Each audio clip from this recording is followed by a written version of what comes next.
All right, gentlemen, let's move straight to our next conversation. Next, we turn to Nigeria's fight against insecurity as the military advances against notorious terrorist leader Bello Turji. It appears that troops are steadily closing in on him following a series of successful bombardments on his hideouts.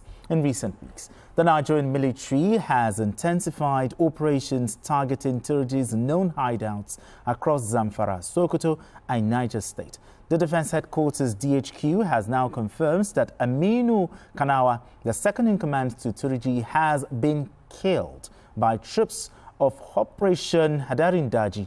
The DHQ also reported that several of Turji's close allies, including his younger brother, sustained serious injuries.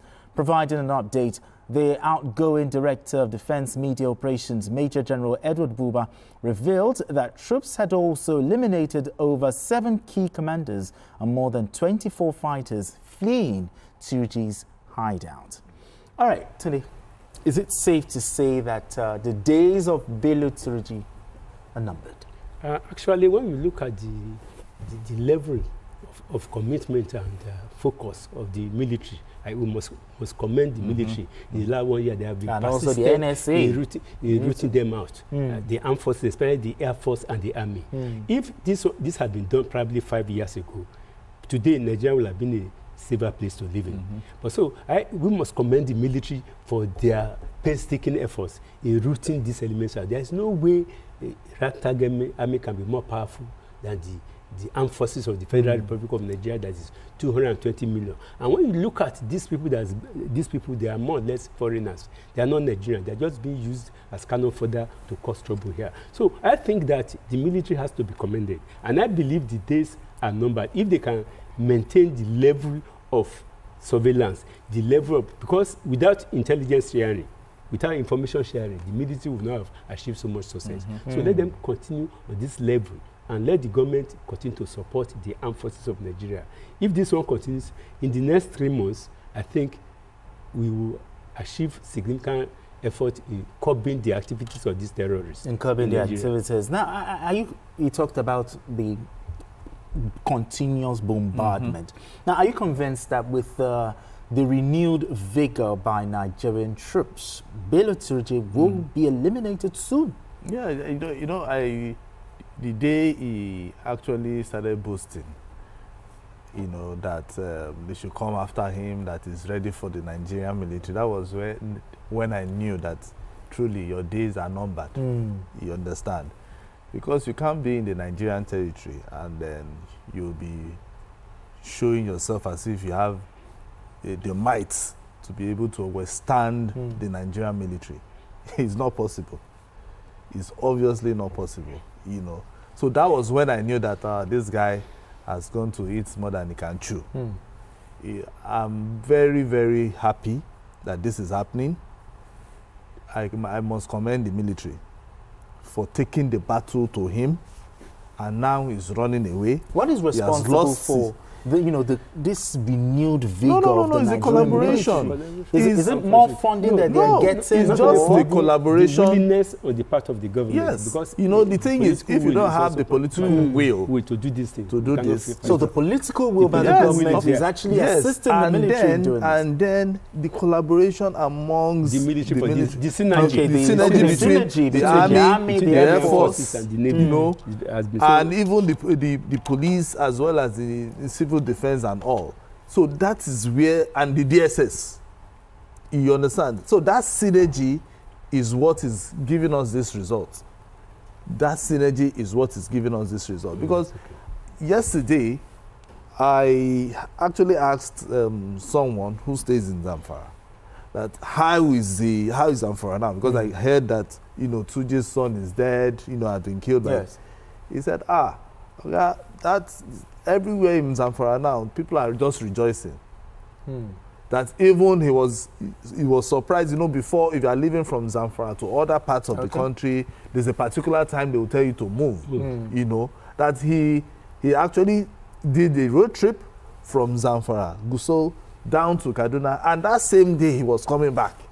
Meaning that but they had the something they could not do before, back. because then now they can you have do to call. So that shows the improvement in terms of security along that route.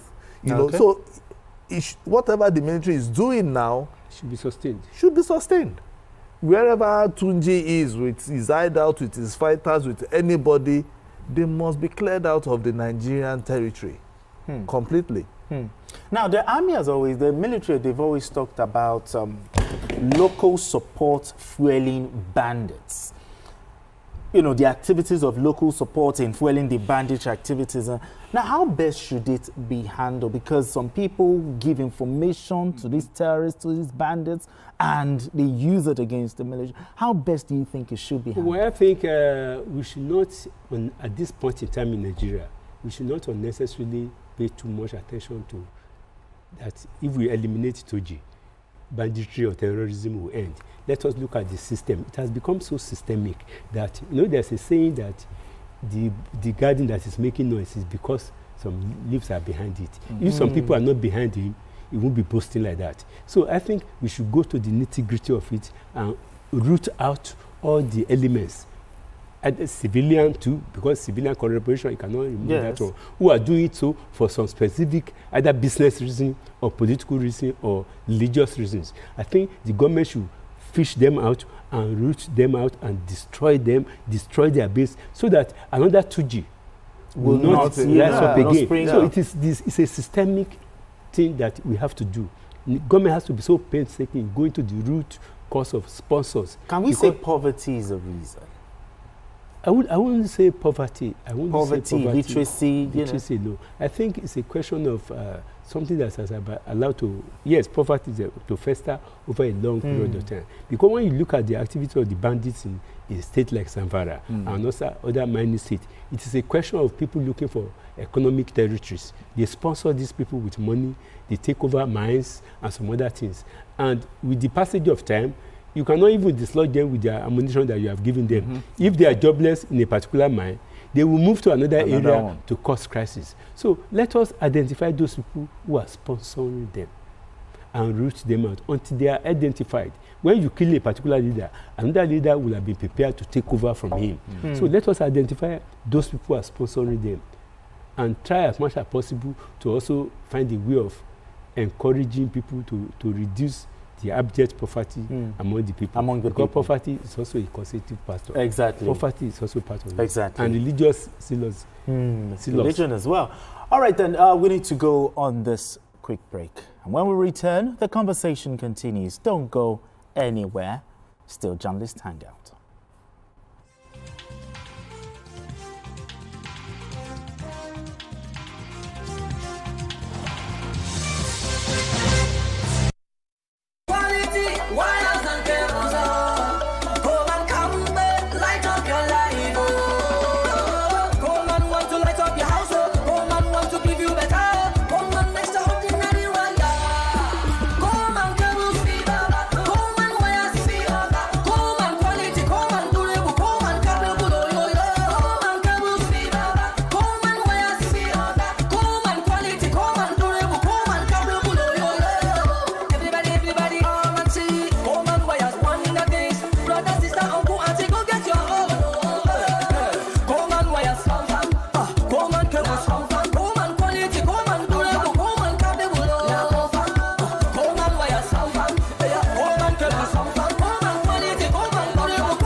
And cable, great quality, now with the new look.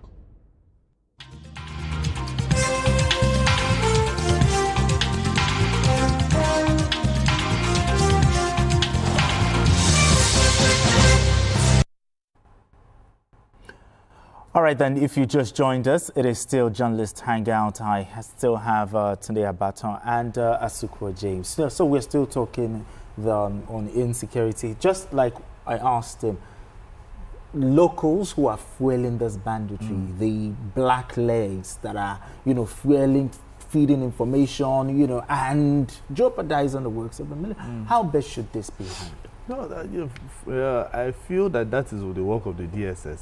You know, they should now be looking at who are the original sponsors of these people. Okay. You understand? Because I know that some of them have been getting territories, and that is mine territories, getting their, you know, yes, their areas, and making sure that they hold on to a particular region or area, okay, so that nobody comes there to come and mine. They are the only ones. But you know, just like they say, if anybody is taking, they have to, for bribe to, you know, to fester, they have to be a taker and a receiver. You understand? So same with the mining too. So okay, if there's for anybody to start doing illegal mining, it means that they are selling it to somebody. Exactly. There's a market. You understand? There's a market, you know, for it.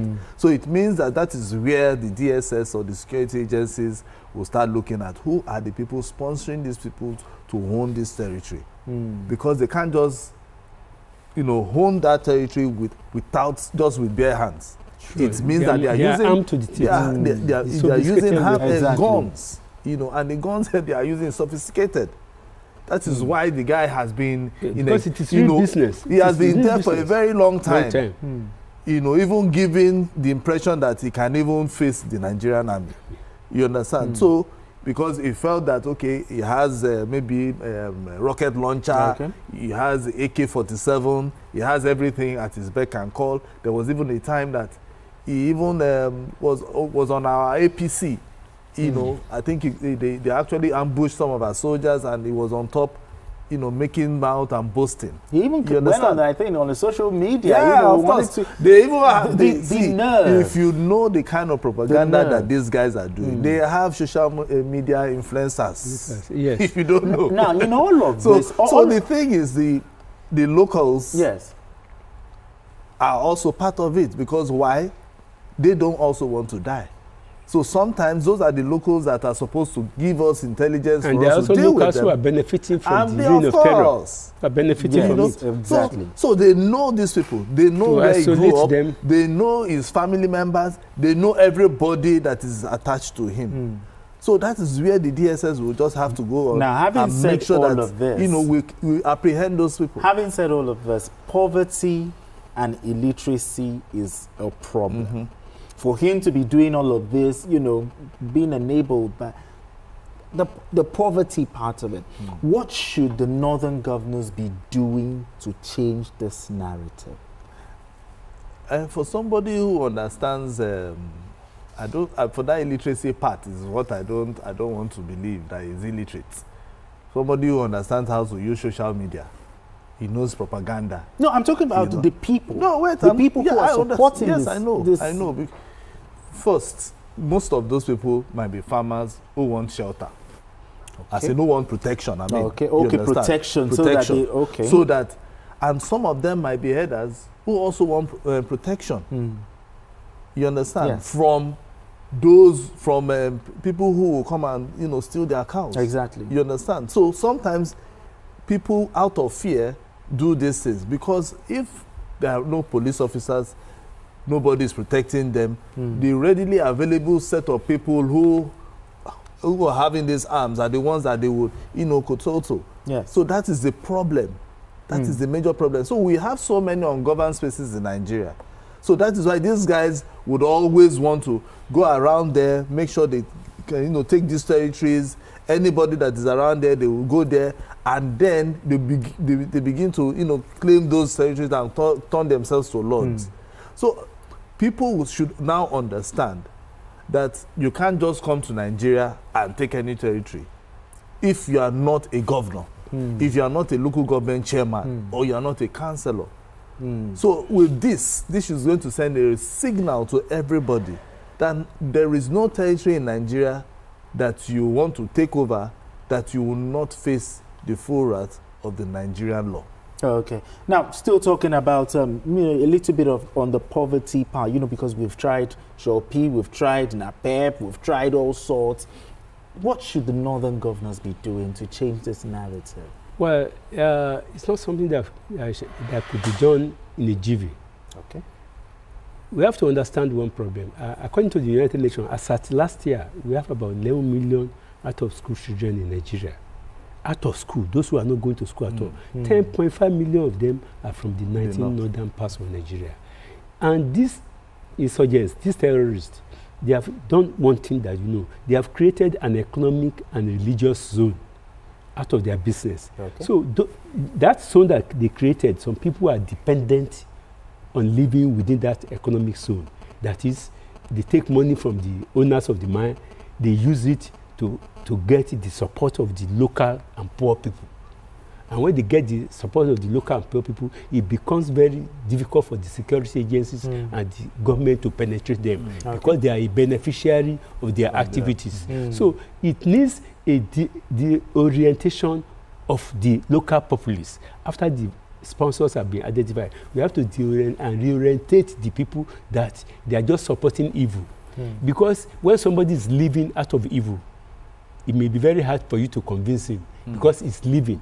It is the evil perpetrator that they make him to live. So we have to understand the fact that that economic zone that they have created out of their evil way has to be dismantled for peace to reign in that area. Now, so the other governors have to do more on education. Now, as we round off on this, military closing in on Bello Turji, if peradventure is caught or maybe eliminated today, how do we ensure that we don't have another?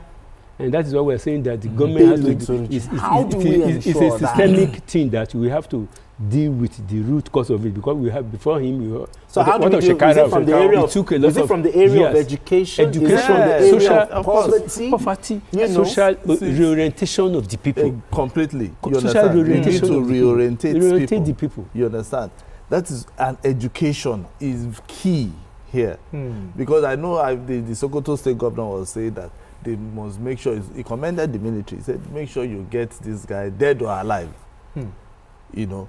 But while the military is going for Bello Turji, dead or alive, you should also be planning on what to do so that the enclaves, enclaves that has been created over the years. Created by him. It's not just Bello. It's being taken over. Yes, of course, that's what I'm saying. It's being taken over by. He has created a system. You know.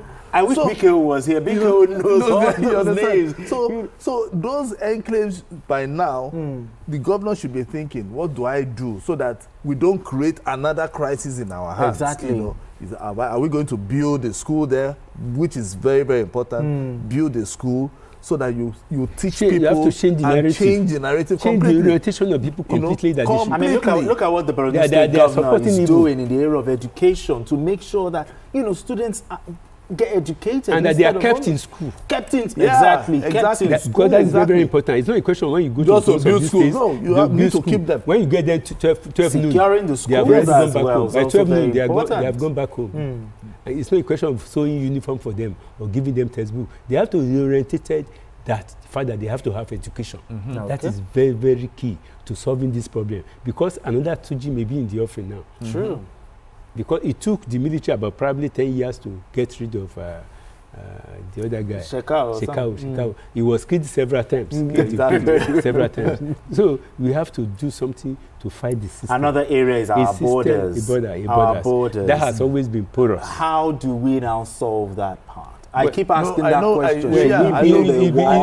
No, it's because some people are living on the porosity of our borders. It has become an economic, a buffer zone for some people. So until we change that narrative, our borders will remain porous. Even for the borders, I know that the Minister of Interior is doing something around that area. He better do something to secure the borders. Because some people are living out of the porosity of our borders. I know he's thinking about technology, you know, to include technology in trying to secure the borders. Not a bad idea. You know, after technology, you still need personnel. So in case we have aliens who are trying to come in, you know, we'll be able to arrest them and then put them in their proper places. Either you deport them just like Donald Trump is doing, or, or you keep them in Nigeria, you know, or something, you know. But I know that this government is finding ways on how to deal with all those porous borders. You know, those borders that we know that they are not part of the ones that are already written down. I know the Minister of Interior is working on something. But just like you have said here, the areas that you know, the military have bombarded, should be taken over by the government. Okay. Schools should be built, and then the people around that area should be forced to go to school.